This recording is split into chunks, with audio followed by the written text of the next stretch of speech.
Agora eu vou dar continuação da história do velho Nazim, referente a cerca de 1932. Esse é um assunto bastante conhecido lá na região. Foi um ano de muito sofrimento para toda aquela região do Cariri. Isso porque a região do Cariri sempre foi uma região abençoada, sempre houve muita chuva, sempre o pessoal tinha as suas lavouras, tinha as suas colheitas e conseguia os alimentos para passar de um período de um inverno para outro. Mas naquele ano de 1932 não choveu. Então, a chuva, no começo, mais ou menos em novembro, as pessoas continuavam plantando, mas vinha uma chuvinha, plantou, não veio outra e aquilo não prosperou. Em resumo, terminou o ano de 1932, iniciado em 1933, com a fome assolando toda aquela região. Que eu tenho conhecimento, principalmente ali no nosso estado, o estado do Ceará, aquela região do Cariri, e do outro lado da Serra do Araripe, o estado de Pernambuco. E aqueles moradores do lado de Pernambuco, muito mais secos e sem aquela facilidade de água que tinha e tem na nossa região, do lado de Pernambuco não tinha. Então, não chovendo, a situação lá era muito mais grave. O que ocorreu? Os pernambucanos vinham buscar recursos, meio de sobreviver no lado do Ceará, principalmente na região do Cariri, ali onde eu nasci e me criei. Então, aquelas pessoas, aquelas famílias, eram chamados de retirantes. Trouxe para a região um problema muito sério, porque eles, na luta pela sobrevivência, faziam coisas erradas, roubavam as galinhas, roubavam porco, e até algumas coisas que tivessem de frutas, eles iam tirando para sobreviver. Era uma luta sobre a vida. Eu me lembro que eu tinha 3 para 4 anos, eu me lembro muita coisa daquela época. Meu pai, nós tínhamos uns porcos, umas coisas, ele fez um chiqueiro e botou umas madeiras por cima, para o pessoal não poder tirar os porcos. As cabras eram guardadas dentro de uma casa, uma porta fechada, para não roubar os cabritos nem roubar uma cabra. Era uma situação terrível. Mas os meus pais tinham os mantimentos daquele inverno anterior, porque naquela região era comum, todos ali, quando fazia a colheita, reservava a quantidade de arroz com casca, evidentemente, feijão, a farinha. Esses 3 cereais eram guardados em quantidades que ele sabia que daria para chegar até o outro inverno. Quando começava a aparecer o feijão verde, aparecer a mandioca, a macaxeira, aparecer o milho, e dali se trocava. Aí, o que sobrasse daquela reserva que se fazia para se sobreviver até o outro ano, se vendia.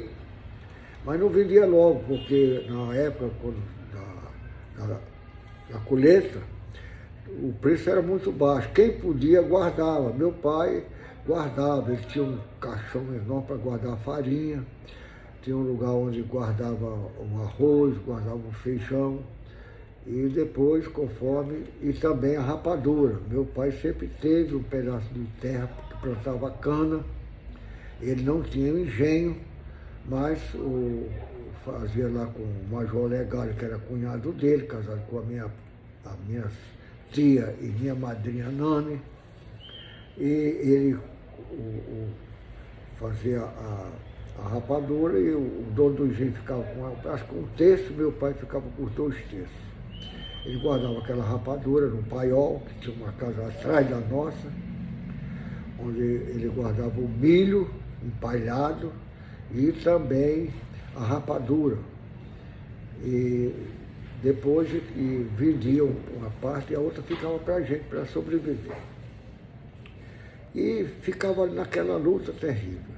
Eu me lembro que vocês devem ter conhecimento, então, no Nordeste, as casas, as portas da frente eram cortadas no meio. A gente mantinha a porta de baixo fechada e a de cima aberta. A porta dos fundos não, era uma porta inteiriça. E isso por quê? Para não entrar bicho, não entrar um sapo, não entrar uma galinha. Meus pais não deixavam entrar bicho nenhum, nem gato dentro de casa. Esse era um modo deles que eles criaram, não sei se receberam dos pais deles, esse sistema de vida.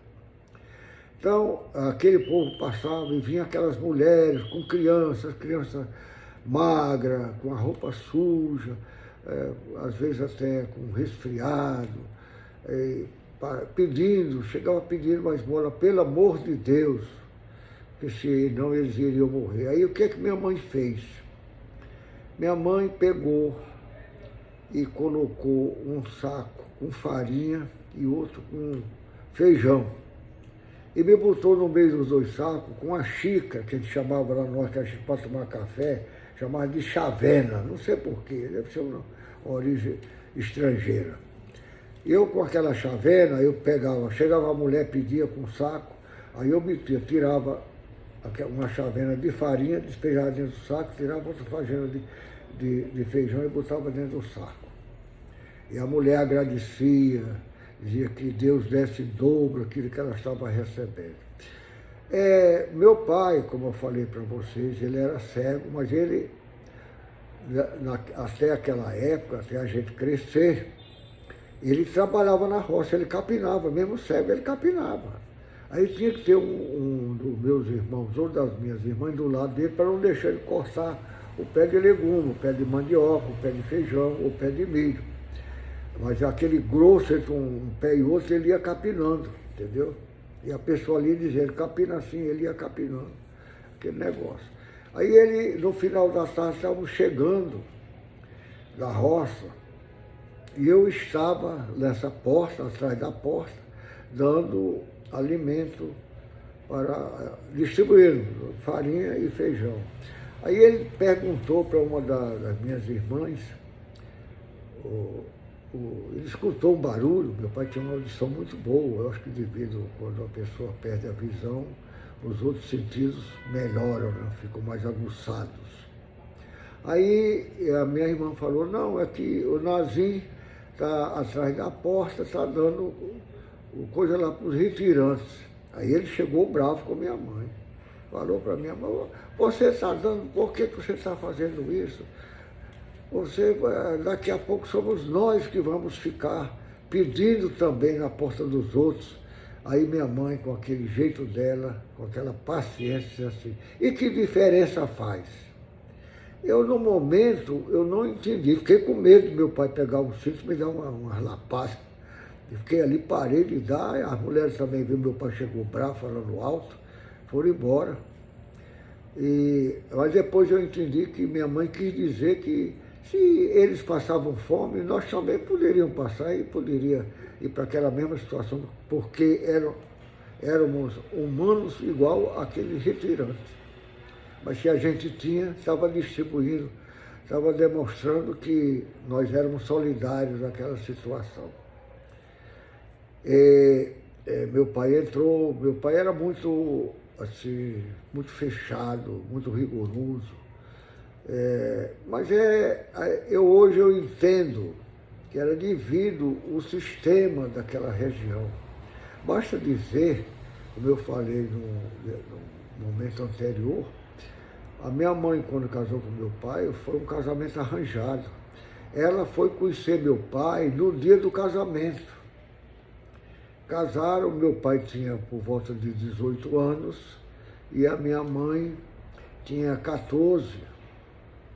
E minha mãe ainda estava, ela tinha uma amiga chamada, acho que era Luzia, não sei, era mais ou menos assim. E que ia lá, minha mãe já casada, ia brincar de boneca. E meu pai chegou da roça e o feijão, minha mãe estava botando o feijão lá no fogo para cozinhar, para fazer o almoço, esqueceu brincando de boneca, queimou o feijão. Meu pai pegou aquela panela de feijão, jogou lá no monturo pegou a boneca da minha mãe e jogou no fogo. Nunca mais a pobre da minha mãe brincou de boneca. Essa era a situação. Eu fui criado assim, meu pai naquele rigor. Meu pai nunca me deu um beijo, nunca me botou no colo. Chegar a dizer, mesmo eu sendo caçula, não tinha nada disso não. Até eu crescer e sair de lá, era assim, naquele rigor. Mas era boa pessoa, eu entendo da situação que ficar cego não é fácil. Bom, então terminando por aqui, logo a seguir eu vou continuar um novo relato, falando também com relação aos retirantes sobre o pé de macaúba.